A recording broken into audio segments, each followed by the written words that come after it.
in, I think now you want to go to this Arizona call Let's right go here? it. I believe their name is Saint. His name is Saint. Saint, are you there? I am. Hi, how can we help you today? Oh, so, um, so my wife and I, back in January, we had a split. We were separated for several months, almost zero contact. That's when I really got deep in with marriage helper and learning and trying to, figure things out. We started reconciliation a couple months ago, May. We started reconciliation. Things have been going pretty well, for the most part. In May, right after getting back together, there was a lot of learning of things that were done during the separation, and trying to just get all of the dirty laundry essentially out there. We had some good times, and there would be an argument or something, but then things would be okay. There would be a little argument. Overall, I feel that we have been doing much better than we have in the past, and having forward movement with a couple of rocky steps here and there. So about 3 weeks, about a month ago or so, 3 weeks, a month ago, through a friend of mine, I found out something else that I didn't know that involved, pretty much I found out that during our separation that she had slept with one of my best friends. And that was something that, it was a new piece of information to me, even though during our talks we had said that we would move forward from everything that had happened. And I have felt like to have a firm grasp of forward movement away from the problems, you have to know exactly what you're moving on from. I don't want to be blindsided by things, regardless of the time frame in which they happened at various points. So we sat down, I talked with her, and I said, look, this is how I'm feeling about it. This is what I would like from you. It was received well, but then we had a few days in there where there was some cold shouldering. Like I was upset. We didn't talk for a couple of days. Then after that, I felt that we had moved on from it. Things were done that was asked, and we moved on from it. But apparently over the following couple of weeks, she was slowly putting together her plan to file for divorce. And why do you think she did that? Thursday, Yeah, that's what I was thinking. Why, Saint? Why do you think she did that? I don't know. In asking, the response was that her response to me was that my response, the way I reacted to finding out that information and giving her essentially the cold shoulder for a couple of days, and that lack of communication was the breaking point. And so what do you think she was feeling when that was occurring? The way she has explained it was that she felt that what I asked her to do wasn't done in a timely manner, or whatever that case was, and that I was being uncaring or dismissive of her efforts. Okay, but what I just heard you say was how she described what you did. What do you think she was feeling when that was happening? She was feeling abandoned. Okay. So abandoned, judged, maybe guilt, those kinds of things possible? Possibly. She felt, the way she's explained it is that she felt abandoned by my cold shoulder.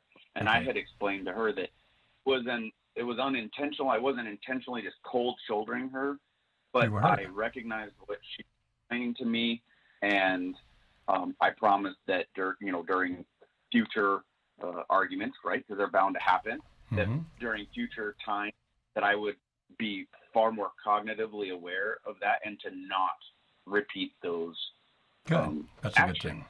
Saint, what you did was absolutely human, my friend.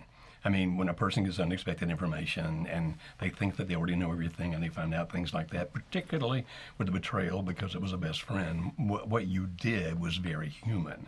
To get angry about it, the cold shoulder is very human. And so please don't hear anything I'm saying as any kind of a chastisement of you. I think you did what most of us would do, male or female. But if you're trying to put a marriage back together, the reconciliation process is rather tricky.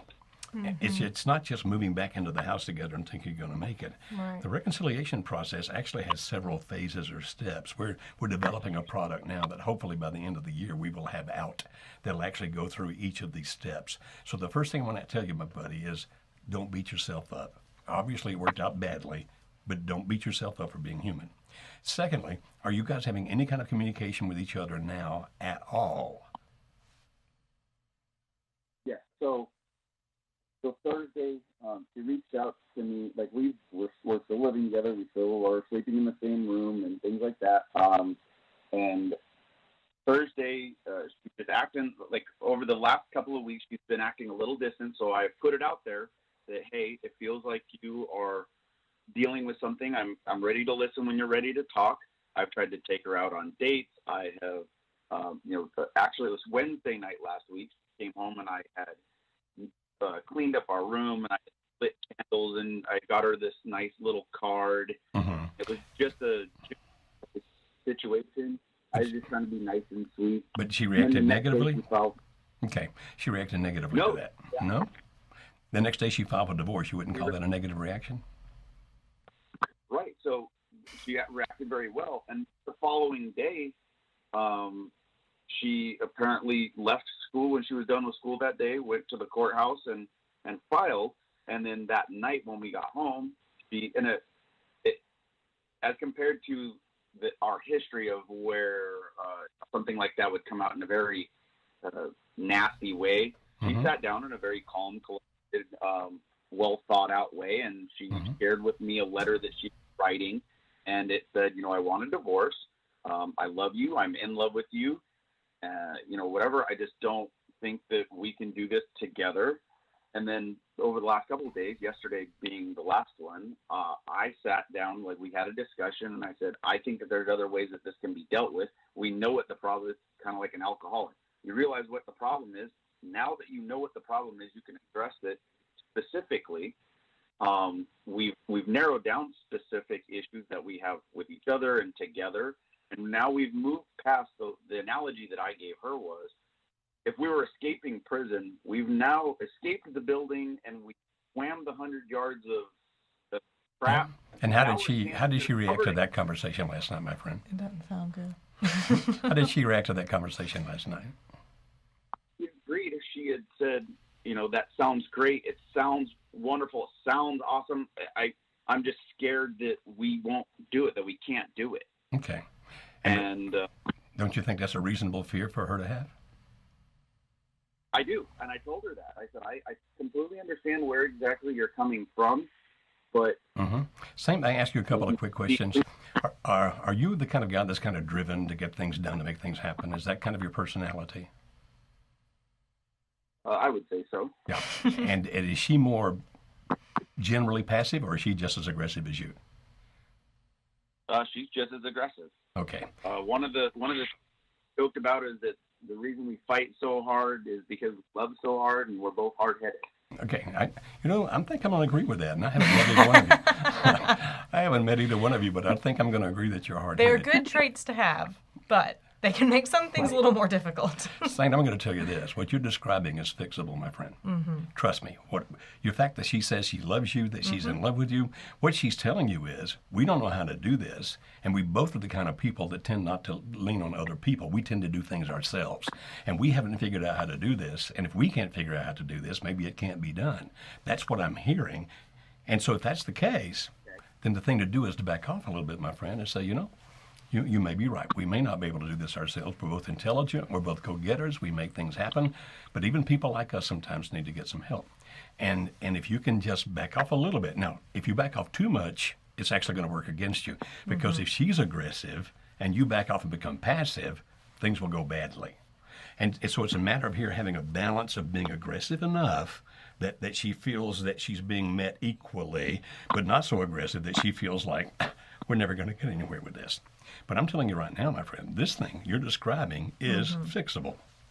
Are you talking to anybody in our organization by any chance, any of our client representatives? I have not. I would like to. The last piece of this story is, so with last night's discussion, where she says, I completely understand, because I had suggested, individual counseling. I'm already in counseling. She has counseling as well, but I suggested that we both go to our own counseling and then pick up marriage counseling as well. Something that we can both go to together, just to kind of help for now. We want to go to the seminar. We still both do just a financial thing. And then the last thing that she had said to me last night was, listen, here's a kind of a final offer for you, is that sign the papers, grant me the divorce. Don't keep me held in or feel like I'm being captive by the paperwork. And we don't even have to tell anybody that we're divorced. We'll continue living together. We'll continue essentially doing exactly what we're doing, but working on all of I've mentioned that we talked about and I had brought up, but without the paperwork. Yeah. And of course, my friend, whatever you do is totally your decision. And if you want to sign that paperwork, it's definitely up to you if you think that's a good idea. Obviously, I don't know her and I don't know you, so I can't tell you whether it's a good idea or not. But in general, when we see these kind of situations, we say that quite often people make those kind of statements, and actually what they have is something planned very different, right? And so if you decide to do it, go ahead and do it. But understand that once you sign those papers, then whatever leverage you have can be lost very rapidly. But again, it's your decision, my friend, to do what you do. I would recommend that if you call just call here, and we'll give our number here on the screen in just a second. It's 866-903-0990. Okay. Give that call and ask for one of our client representatives. And when you do, ask them, just talk to them a little bit, and they can ask you questions, help things through. And one thing you may seriously want to consider is talking to one of our coaches who can spend much more time, because of the fact that our producer is just pointing fingers and saying, you've got to move, because we have so many callers waiting out there. So more time than we have here. But if you can line up a session with one of our coaches, they can help you by asking a lot of very good questions here.